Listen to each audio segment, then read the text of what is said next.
नमस्कार, जय हिंद मेरे प्यारे साथियों जैसा कि आप लोग जानते हैं कि बिहार में 1,70,000 पदों पर शिक्षक की भर्ती निकली हुई है।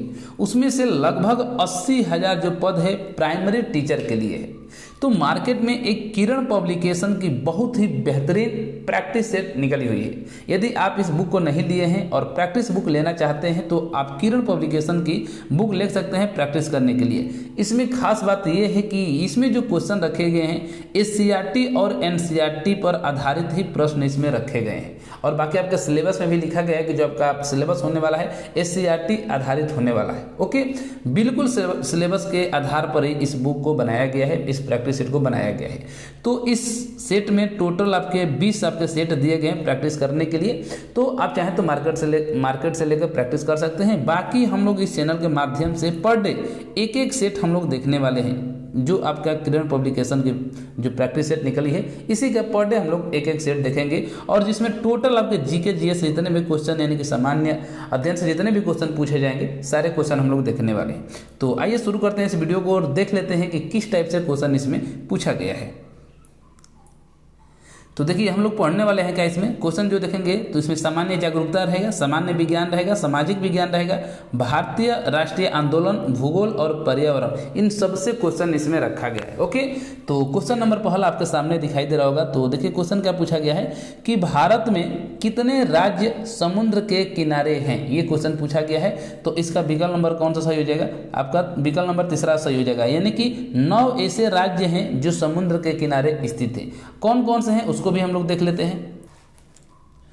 तो पहला है आपका गुजरात, कौन सा है? पहला है आपका गुजरात, ध्यान दीजिएगा। उसके बाद से है आपका महाराष्ट्र, महाराष्ट्र के बाद से आपका हो जाएगा गोवा, गोवा के बाद से आपका कर्नाटक, कर्नाटक के बाद से आपका केरल हो जाएगा, केरल के बाद से तमिलनाडु हो जाएगा, तमिलनाडु के बाद से आंध्र प्रदेश, और आंध्र प्रदेश के बाद से उड़ीसा, और लास्ट में आपका बच जाएगा पश्चिम बंगाल। तो यही आपके 9 राज्य ऐसे हैं जो समुद्र के किनारे स्थित हैं। ओके, चलिए नेक्स्ट क्वेश्चन देख लेते हैं। अगला क्वेश्चन ये पूछा गया है कि मानव शरीर में एल्वियोली गुब्बारे जैसी संरचना होती है जो शरीर के किस शरीर के भीतर मौजूद होती है, यानी कि शरीर के किस हिस्से के अंदर ये मौजूद होती है, ये क्वेश्चन पूछा गया है।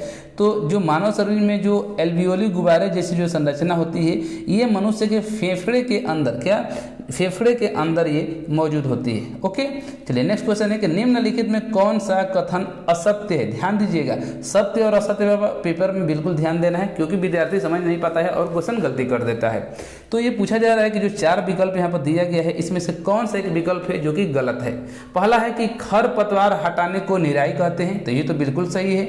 दूसरा है कि काटी गई फसल के भूसे से बीजों या दानों को अलग करने की प्रक्रिया को थ्रेसिंग कहते हैं, ये भी बात सही है। फसल पकने के बाद उसे काटना निराई भी कहलाता है, यही आपका क्या होगा? गलत होगा। क्यों?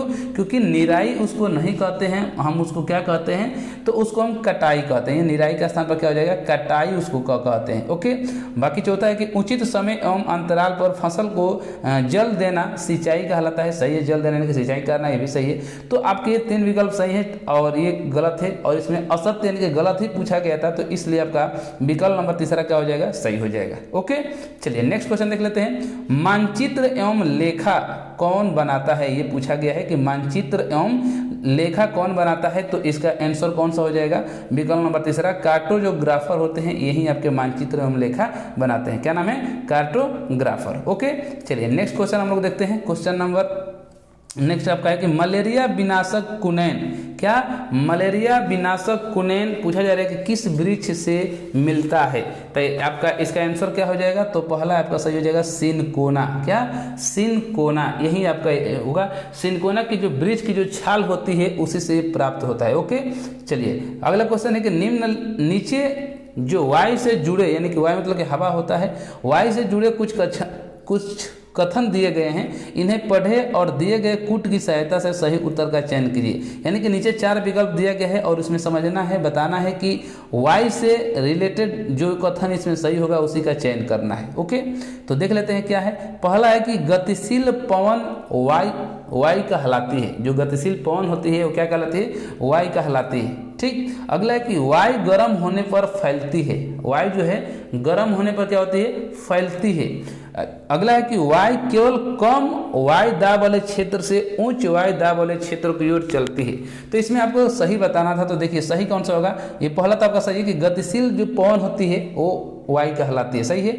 वायु जो होती है गर्म होने में फैलती है, ये भी सही है। लेकिन आपका जो तीसरा जो कहा जा रहा है कि वायु केवल कम वायु दाब वाले क्षेत्र से उच्च वायु दाब वाले क्षेत्र की ओर चलती है, ये गलत होगा। क्यों? क्योंकि जो वायु होती है वो उच्च वायु दाब वाले क्षेत्र से कम वायु दाब वाले क्षेत्र की ओर चलती है, इसलिए आपको गलत हो जाएगा। तो इसमें विकल्प नंबर पहला सही हो जाएगा, ए और बी ही क्या है, सही है। ओके, चलिए नेक्स्ट क्वेश्चन देख लेते हैं। घटपर्णी जिसको पीटर प्लांट कहते हैं, विषम पोषी क्यों होते हैं? जो घटपर्णी का जो पौधा होता है, तो ये पूछा जा रहा है कि विषम पोषी क्यों होते हैं। और यहाँ पर आपका विकल्प दिया गया है 4 है कि उनकी पत्तियों में क्लोरोफिल नहीं होता है, उन्हें सूर्य की रोशनी नहीं मिलती है, उन्हें मृदा से नाइट्रोजन नहीं मिलता, उन्हें मृदा से पानी नहीं मिलता। तो ये आपको बताना है कि इसमें से कौन सा सही होगा।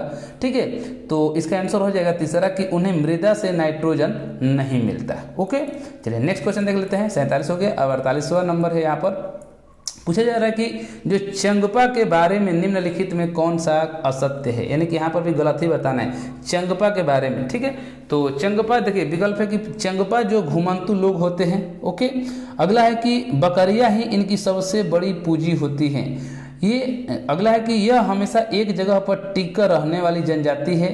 नेक्स्ट है कि चंगपा खास तरह की बकरियां पालते हैं जिनके बालों से दुनिया की मशहूर पश्मीना ऊन बनती है। तो इसमें से आपको गलत बताना था कि कौन सा इसमें गलत है। तो देखिए चंगपा जो जनजाति होती है ये घुमंतु लोग होते हैं, ये एक जगह टिकर नहीं कभी रहते हैं। ओके, बकरी ये लोग पालते हैं और बकरियां इनकी सबसे बड़ी पूंजी होती है, ये भी सही है। लेकिन यहाँ पर तीसरा गलत होगा क्योंकि यहाँ पर कहा जा रहा है कि यह हमेशा एक जगह पर टिक कर रहने वाली जनजाति है, जबकि ये गलत होगा, ये एक जगह कभी भी टिक कर नहीं रहते हैं। ओके, बाकी चौथा भी सही होगा कि चंगपा खास तरह की बकरियां पालते हैं जिनके बालों से दुनिया की मशहूर पश्मीना ऊन बनती है। ठीक है, तो इसमें से असत्य पूछा गया था, तो कौन सा लगा देंगे, विकल्प नंबर तीसरा आपका सही हो जाएगा। चलिए नेक्स्ट देख लेते हैं कि बिहार राज्य की सीमा से किस देश की सीमा जुड़ी हुई है। तो इसका आंसर हो जाएगा विकल्प नंबर चौथा, यानी कि नेपाल जुड़ा हुआ है। ओके, अगला पूछा जा रहा है क्वेश्चन की राकेश ने कहा कि मुझे हिमालय पर चढ़ना है, मैं पहाड़ पर चढ़ने की ट्रेनिंग लेना चाहता हूं, इसके लिए मैंने एक संस्थान चुना हुआ है जिसका नाम है नेशनल इंस्टीट्यूट ऑफ माउंटेनियरिंग, ठीक है, का चयन किया हुआ है। तो नामांकन के लिए राकेश को उत्तराखंड के किस जिले में जाना होगा। तो देखिए जो ये इंस्टीट्यूट है ये उत्तराखंड राज्य में तो स्थित है, लेकिन उत्तराखंड में कहाँ पर है, तो उत्तर काशी में है। तो उसको नामांकन करने के लिए कहाँ जाना पड़ेगा, उत्तर काशी में जाना पड़ेगा। ओके, चलिए नेक्स्ट क्वेश्चन है कि प्राचीन काल में नाथुला का रास्ता किस नाम से जाना जाता था। ये क्वेश्चन पूछा जा रहा है कि जो प्राचीन काल में जो नाथुला का जो रास्ता था उसको किस नाम से जाना जाता था। तो पहला है सिल्क मार्ग, दूसरा है पहाड़ी मार्ग, तीसरा है सिल्क मार्ग एवं पहाड़ी मार्ग, दोनों से इनमें से कोई नहीं। तब विकल्प नंबर तीसरा सही होगा, इसको सिल्क मार्ग से और पहाड़ी दोनों नाम से इसको जाना जाता था। ओके, चलिए नेक्स्ट क्वेश्चन है कि grand old man of India के रूप में किसे जाना जाता है। तो ये तो रिपीटेड क्वेश्चन है, मतलब हमेशा ये क्वेश्चन पूछा जाता है कि ग्रैंड ओल्ड मैन किसे कहा जाता है। तो आप क्या बता देंगे, दादा भाई नौरोजी को कहा जाता है। ठीक है, चलिए अगला क्वेश्चन है कि खरपतवार के बारे में सही कथन का चयन करना है। ठीक है, कि खरपतवार के बारे में कौन सा इसमें से विकल्प सही है।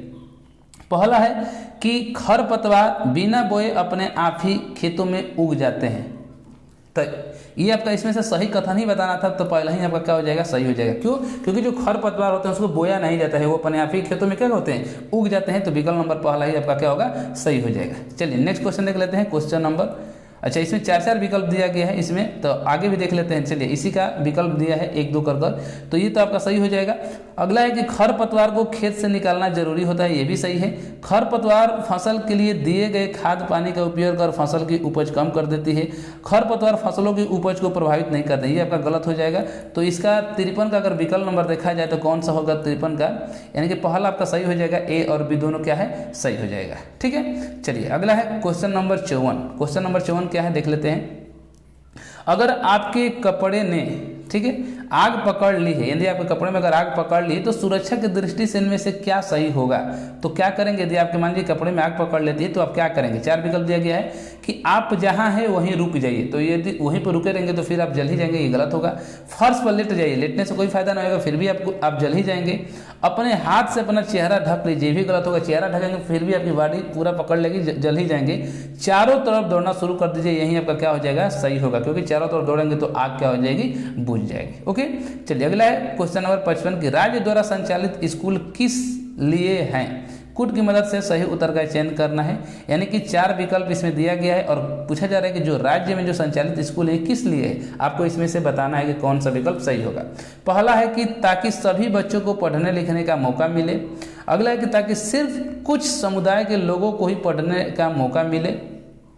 अगला कि ताकि सिर्फ गरीबी रेखा के नीचे जीवन यापन करने वाले परिवार के बच्चों को ही शिक्षा मिले, ताकि सभी को एक दूसरे से कुछ न कुछ सीखने का मौका मिले। तो इन सब में अगर देखा जाए तो आपका विकल्प नंबर डी का है सही है, क्योंकि यहाँ पर देखिए, यहाँ पर सभी बच्चों को लिखने पढ़ने का मौका, इसमें से सही उत्तर चयन करना था, ये सही। आगे लगा था कि सिर्फ कुछ समुदाय, यहाँ पर गलत, कुछ समुदाय का होगा नहीं, कुछ गरीबी रेखा के नीचे नहीं होगा, यानी कि सबसे अगर अच्छा आंसर होगा तो ये होगा ताकि सभी को एक दूसरे से कुछ न कुछ सीखने का मौका मिले। ओके, क्वेश्चन नंबर 56 है कि दार्जिलिंग किस राज्य में स्थित है। दार्जिलिंग आपके किस राज्य में स्थित है, तो आप लोग जानते हैं कि पश्चिम बंगाल में स्थित है। बिहार के प्रथम मुख्यमंत्री कौन थे, ये पूछा गया था क्वेश्चन कि बिहार के प्रथम मुख्यमंत्री कौन थे, तो आपका आंसर का हो जाएगा बी, श्री कृष्ण सिंह जी बिहार के प्रथम मुख्यमंत्री थे।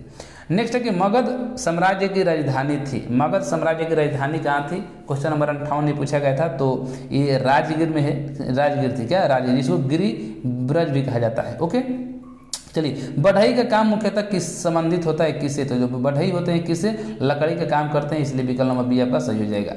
अगला क्वेश्चन देख लेते हैं। अगला क्वेश्चन पूछा गया कि 23.5 डिग्री उत्तरी अक्षांश का प्रचलित नाम क्या है, तो इसका आंसर हो जाएगा पहला कर्क रेखा। क्या, कर्क रेखा हो जाएगा। ओके, चलिए 61 है कि निम्नलिखित में कौन पानी के साथ घोल बनाता है। पानी के साथ कौन घोल बनाता है, ये क्वेश्चन पूछा गया था। तो आप लोग सभी लोग जानते हैं, बालू तो बनाएगा नहीं, तेल नहीं बनाएगा, चाक में नहीं बनाएगा, कौन सा होगा, नमक बनाएगा, इसीलिए नमक पानी का या नींबू शरबत बनाते हैं। या चीनी भी दिया रहता तो चीनी भी, और चीनी नमक रहता का चीनी भी देता तो वो भी आपका सही हो जाता। क्वेश्चन नंबर 62 है कि फूली हुई पूरी तेल में तैरती है, क्योंकि, मतलब कि जो फूली हुई जो पूरी होती है तेल में तैरती है, क्यों तैरती है, क्या कारण होता है। तो 4 विकल्प दिया गया है। पहला है कि आटा तेल से हल्का होता है, दूसरा है कि पूरी में हवा भरी होती है, और तीसरा है कि पूरी में वाष्प भरा होता है, और चौथा है आपका कि पूरी में तेल भरा होता है। तो इसका आंसर कौन सा हो जाएगा, तीसरा सा हो जाएगा, पूरी में वाष्प भरा होता है, इसीलिए पूरी क्या होती है, तैरती रहती है। चलिए क्वेश्चन नंबर 63, कुछ प्लास्टिक ऐसे हैं जिन्हें एक बार सांचे में ढाल दिया जाए तो उन्हें उष्मा देकर गर्म नहीं किया जा सकता है। ऐसे प्लास्टिक को क्या कहते हैं, यानी कि कुछ ऐसे प्लास्टिक होते हैं जो इसको एक बार बना दिए तो फिर उसको दोबारा आप उष्मा देकर भी गर्म नहीं कर सकते हैं। तो ऐसे प्लास्टिक का नाम क्या होता है, ये पूछा गया है। तो ऐसे प्लास्टिक को हम क्या कहते हैं, थर्मोसेटिंग प्लास्टिक। क्या, थर्मोसेटिंग प्लास्टिक इसको कहा जाता है। ठीक है, चलिए नेक्स्ट देख लेते हैं क्वेश्चन नंबर 64 कि 64 नंबर है कि एक मनुष्य दीवार पर बल लगाकर उसे विस्थापित करने में असमर्थ होता है, तब वह और 4 विकल्प दिए कि ऋणात्मक कार्य करता है, न्यूनतम धनात्मक कार्य करता है, कोई कार्य नहीं करता है, और महत्तम धनात्मक कार्य करता है। तो इसमें से आपको बताना है। तो 64 का कौन सा सही हो जाएगा आपका, विकल्प नंबर तीसरा, कि वो कोई कार्य नहीं किया। जब मनुष्य दीवार पर बल लगाकर उसे विस्थापित करने में जब असमर्थ ही रहा है, मतलब कि उसने कोई कार्य नहीं किया। ठीक है, क्वेश्चन नंबर 65 पूछा जा रहा है कि टीबी से बचने के लिए कौन सा टीका सही है। टीबी से बचने के लिए कौन सा टीका सही है, ये पूछा जा रहा है। तो इसका विकल्प नंबर कौन सा हो जाएगा, बीसीजी का। क्या, बीसीजी का टीका लगाया जाता है, किसे, टीबी से बचने के लिए। ओके, चलिए आगे नेक्स्ट देख लेते हैं हम लोग। निम्नलिखित वक्तव्यों पर विचार करें और कूट की सहायता से सही उत्तर का चयन करें। 4 विकल्प दिया गया है, इसमें से आपको एक सही विकल्प का चयन करना है। क्या कह रहे हैं, पहला विकल्प कि सूक्ष्म जीवों द्वारा संदूषित भोजन से खाद्य विषाक्त हो सकता है। ओके, अगला है तेज धूप में रखी ब्रेड पर कवक आक्रमण कर देते हैं। तीसरा कि तेल एवं सिरके में जीवाणु रह सकते हैं, इसलिए इनका उपयोग अचार को संदूषण से बचाने के लिए किया जाता है। और चौथा है कि जीवाणु की वृद्धि रोकने के लिए मांस तथा मछलियों को सूखे नमक से ढक देते हैं। और इसका विकल्प यहाँ पर देख सकते हैं कि कुछ इस तरीके से दिया है कि पहला ए और बी सी, ए सी और ए डी। तो आपको इसमें बताना है कि कौन सा सही हो जाएगा। तो देखिए, अगर हम यहाँ पर देखें तो अगर हम यहाँ पर बात करें तो पहला आपका तो सही है यहाँ पर, ठीक है, कि सूक्ष्म जीवों द्वारा संदूषित भोजन से खाद्य विषाक्त हो सकता है, तो ये आपका सही हो जाएगा। ओके, और इसमें आपका विकल्प नंबर चौथा सही होगा कि जीवाणु की वृद्धि रोकने के लिए मांस तथा मछलियों को सूखे नमक से ढक देते हैं, तो इसलिए आपका विकल्प नंबर ए और डी सही होगा, जो कि यहाँ पर 66 में कौन सा दिया है, पहला दिया है, ठीक है, इसलिए आपका विकल्प नंबर ठीक सही हो जाएगा। पहला चौथा यहाँ पर दिया है ए और डी, तो चौथा आपका सही हो जाएगा। नेक्स्ट क्वेश्चन देख लेते हैं कि बिश्नोई जनजाति भारत के किस राज्य में निवास करती है, तो इसका आंसर हो जाएगा राजस्थान में। राजस्थान में बिश्नोई जनजाति क्या करती है, निवास करती है। ओके, चलिए वही अभी अगर राजस्थान में पूछा जाए तो जोधपुर के इलाके में। ओके, भारत के किस राज्य में सर्वाधिक वर्षा होती है, तो आप सभी लोग जानते हैं कि जो भारत के मेघालय राज्य है उसमें मासीराम जो जगह है वहाँ पर सबसे ज़्यादा बारिश होती है, तो मेघालय इसका सही हो जाएगा। दक्कन का पठार कहाँ स्थित है, क्या दक्कन का पठार कहाँ स्थित है, ये क्वेश्चन पूछा जा रहा है। तो दक्कन का जो पठार है कहाँ पर स्थित है, तो आप बताएंगे कि जो दक्कन का पठार है, जिसे विशाल प्रायद्वीप पठार के नाम से भी जाना जाता है, ये दक्षिण भारत में ही स्थित है। कहाँ पर, दक्षिण भारत में ही स्थित है। अगला क्वेश्चन कि निम्नलिखित कथनों पर विचार करें और नीचे दिए गए कूट की सहायता से सही उत्तर का चयन करना है। यहाँ पर आपको चयन करना है कि कौन सा सही होगा। पहला है कि जब एक ही किस्म के पौधे किसी स्थान पर बड़े पैमाने पर उगाए जाते हैं तो इसे फसल कहते हैं। ओके, गेहूं की फसल का अर्थ है कि खेत में उगाई जाने वाले सभी पौधे गेहूं के हैं, सही है। वह फसल जिन्हें वर्षा ऋतु में बोए जाते हैं रबी फसल कहलाती है।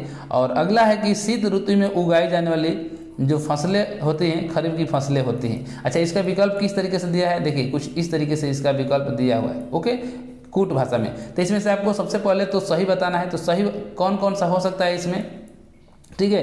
तो सही कौन सा होगा, तो देखिए जब एक ही किस्म के पौधे किसी स्थान पर बड़े पैमाने पर उगाए जाते हैं तो इन्हें फसल कहते हैं, सही है। गेहूं की फसल का अर्थ है कि खेत में उगाए जाने वाले सभी जो पौधे हैं गेहूं के हैं, ये भी सही है। तो ए और बी सही है और ए और बी विकल्प नंबर पहला में दिया है, तो इसलिए यही क्या होगा, सही हो जाएगा। क्वेश्चन नंबर 71 देख लेते हैं कि नोवाक जोकोविच किस खेल से संबंधित हैं। कौन सा, नोवाक जोकोविच किस खेल से संबंधित हैं, तो इसका आंसर कौन सा हो जाएगा, तो आप बताएंगे कि इसका आंसर हो जाएगा टेनिस से। क्या ये टेनिस खिलाड़ी हैं। ओके, घेंघा रोग में व्यक्ति के पर सूजन आ जाता है, यानी कि घेंघा रोग आपके कहाँ पर होता है, ये पूछा गया था। तो इसका आंसर कौन सा आप बता देंगे कि गर्दन में होता है। गर्दन देखे होंगे, गर्दन पे घेंघा रोग होता है जो कि गर्दन फूल जाती है। ओके, 73 के किस शहर में लिंगराज मंदिर स्थित है, ये पूछा गया कि किस शहर में लिंगराज मंदिर स्थित है, तो ये आपके भुवनेश्वर में ही लिंगराज मंदिर स्थित है। ओके, चलिए अगर भुवनेश्वर न देकर उड़ीसा दिया होता तो भी आपका आंसर का होता, सही होता। क्वेश्चन नंबर 73 तक पहुंच गए। क्वेश्चन नंबर 74 देख लेते हैं कि क्या कर रहा है। क्वेश्चन नंबर 74 है, यहाँ पर देखेंगे, थोड़ा सा कोशिश करेंगे देखने का। करे के नीचे दो वक्तव्य दिए गए हैं, एक को अभिकरण का ए और दूसरे को कारण यानी कि आर कहा गया है। तो नीचे दिए गए कूट की सहायता से सही उत्तर का चयन करना है। अभिकरण में क्या कहा जा रहा है कि जो ध्रुवीय भालू के शरीर पर बालों की एक मोटी परत होती है, जो ध्रुवीय भालू होते हैं उनके शरीर पर बालों की एक मोटी क्या होती है, परत होती है। तो इसका कारण क्या बताया जा रहा है कि ध्रुवीय भालू के बाल उन्हें कड़ाके की ठंड से बचाते हैं, ये क्वेश्चन कहा जा रहा है। तो सही बात है एकदम। देखिए जो यहाँ पर कहा जा रहा है कि जो ध्रुवीय भालू के जो शरीर पर जो बाल होते हैं उसमें एक मोटी परत होती है, बालों की एक मोटी परत होती है, सही है। तो यानी कि अभिकरण भी सही है और जो इसका कारण है वो भी सही है। क्यों, क्योंकि जब उसके बालों की मोटी परत होगी तो जाहिर सी बात है कि जो कड़ाके की ठंड पड़ेगी तो उससे क्या होगा, उनकी सुरक्षा होगी, उससे वो लोग बचेंगे। तो इसलिए विकल्प ए और आर दोनों सही है और आर ए की सही क्या कर रहा है, व्याख्या भी कर रहा है, तो विकल्प नंबर पहला ही क्या होगा, सही हो जाएगा। क्वेश्चन नंबर 75 देख लेते हैं कि किसी ठोस पदार्थ के सीधे वाष्प में बदलने की प्रक्रिया क्या कहलाती है। किसी ठोस पदार्थ के सीधे वाष्प में बदलने की प्रक्रिया क्या कहलाती है, तो इसका आंसर कौन सा हो जाएगा, तो आप बताएंगे कि 75 का जो आंसर होगा उदातीकरण कहेंगे। क्या, और उदातीकरण इसी को हम क्या कहते हैं, ऊर्ध्वपातन कहते हैं। इसी को उदातीकरण को क्या कहते हैं, ऊर्ध्वपातन कहते हैं। ध्यान दीजिएगा, उदातीकरण अगर नहीं सुने होंगे तो ये सुने होंगे ऊर्ध्व क्या, ऊर्ध्वपतन, ऊर्ध्वपतन, ऊर्ध्वपतन इसी को कहते हैं। ऊर्ध्वपतन सुने होंगे या उसी को उदातीकरण कहते हैं। क्वेश्चन नंबर 76 है कि किसने यूट्यूब का प्रतिस्पर्धी वॉच शुरू किया है, तो इसका आंसर हो जाएगा दूसरा, फेसबुक। कौन, फेसबुक। क्वेश्चन नंबर 77 है कि मैं एक ऐसे राज्य के जंगल में रहता हूँ या रहती हूँ जहाँ पर खेती योग्य भूमि पर सबका अधिकार है, परंतु किसे कितनी जमीन खेती के लिए दी जाएगी उसके लिए लॉटरी निकाली जाती है। तो मैं किस राज्य में रहता या रहती हूँ ये बताना है। तो देखिए मिजोरम एक ऐसा राज्य है, कौन सा, मिजोरम, ठीक है, 77 का कौन सा होगा, 4 होगा। मिजोरम ऐसा राज्य है जहां पर खेती योग्य भूमि पर सबका अधिकार तो होता है, परंतु कितनी जमीन खेती के लिए किसको दी जाएगी इसके लिए लॉटरी निकाली जाती है, तो इसका आंसर हो जाएगा मिजोरम। ओके, क्वेश्चन नंबर 78 की कल्पना करें कि आप चांद की सतह पर खड़े हैं। क्या आप चांद की सतह पर खड़े हैं, तो क्या होगा कि आप पूरी पृथ्वी को देख पाएंगे। आप पूरी पृथ्वी को देख पाएंगे नहीं, चांद पर खड़े हैं तो पूरी पृथ्वी को नहीं देख पाएंगे। आप पृथ्वी को आंशिक रूप से देख पाएंगे, हाँ ये सही हो सकता है। आप पृथ्वी को नहीं देख पाएंगे, गलत। आप चीन की महान दीवार को पूरी तरह से देख पाएंगे, गलत। यानी कि इसका आंसर हो जाएगा दूसरा, आप पृथ्वी को आंशिक रूप से देख पाएंगे। ठीक है, चलिए क्वेश्चन नंबर 79 है कि डेंगू बीमारी कैसे होती है। जो डेंगू की बीमारी होती है ये कैसे होती है, ये क्वेश्चन पूछा गया है।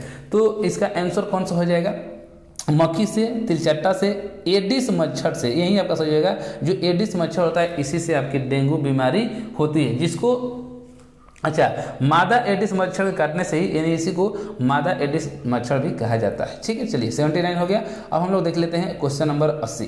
क्वेश्चन नंबर 80 क्या कह रहा है कि निम्नलिखित कथनों पर विचार करें और सही उत्तर का चयन करना है। 4 विकल्प दिया गया है। देखिए क्या कह रहा है कि जो लोग बोल और सुन नहीं सकते वे अपनी बातें दूसरों को इशारे से समझाते हैं। ठीक है, अगला है कि जो लोग बोलकर सुन नहीं सकते वे दूसरे की बातें हमेशा उनके होठों को देखकर पूरी तरह समझ सकते हैं।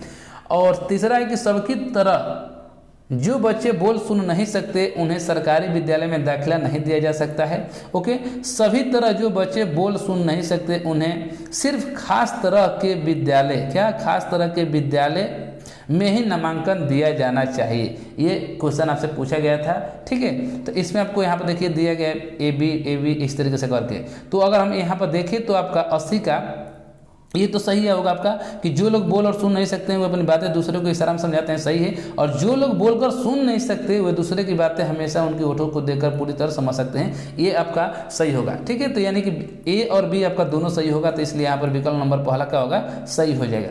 ठीक है, तो 80 का कौन सा होगा, ए आपका सही हो जाएगा फर्स्ट। 81 देख लेते हैं कि 1 माइक्रोमीटर होता है। 1 माइक्रोमीटर होता है ये पूछा गया है। तो जो 1 माइक्रोमीटर होता है, अगर मीटर में अगर पूछा जाए 1 माइक्रोमीटर में, तो 1 माइक्रोमीटर में होता है 10 के पावर -6 मीटर। ओके, लेकिन अगर मिलीमीटर में इसमें आंसर दिया है तो अगर इसको चेंज करेंगे मिलीमीटर करने के लिए 10 के पावर 6 को अगर आप 1000 से मल्टीप्लाई कर देंगे तो क्या हो जाएगा, 10 के पावर -3। और इसको चेंज करेंगे तो 0.001 आपका मिली, यानी कि आपका कौन सा विकल्प नंबर, आपका विकल्प नंबर दूसरा सही जगह 0.001 मिलीमीटर। ओके, चलिए नेक्स्ट देख लेते हैं।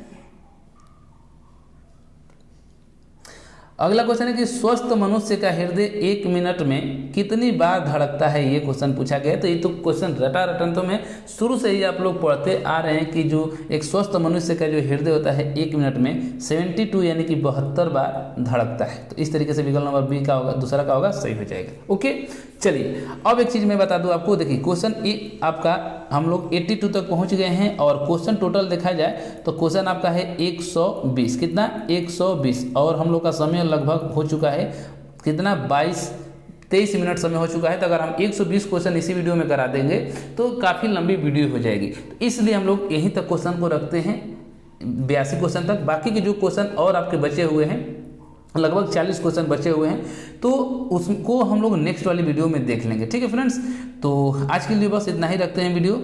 और वीडियो आपको कैसी लगी है कमेंट बॉक्स में आपको कमेंट करके जरूर बताना है फ्रेंड्स। वीडियो अच्छी लगी है तो वीडियो को लाइक करना ना भूलें। चैनल पर पहली बार आए हैं तो चैनल को सब्सक्राइब आप लोग जरूर कर लीजिएगा। ठीक है, ताकि आपके पास बिहार शिक्षक भर्ती से रिलेटेड कोई भी इंफॉर्मेशन तुरंत पहुँच जाए। ठीक है, ओके, धन्यवाद।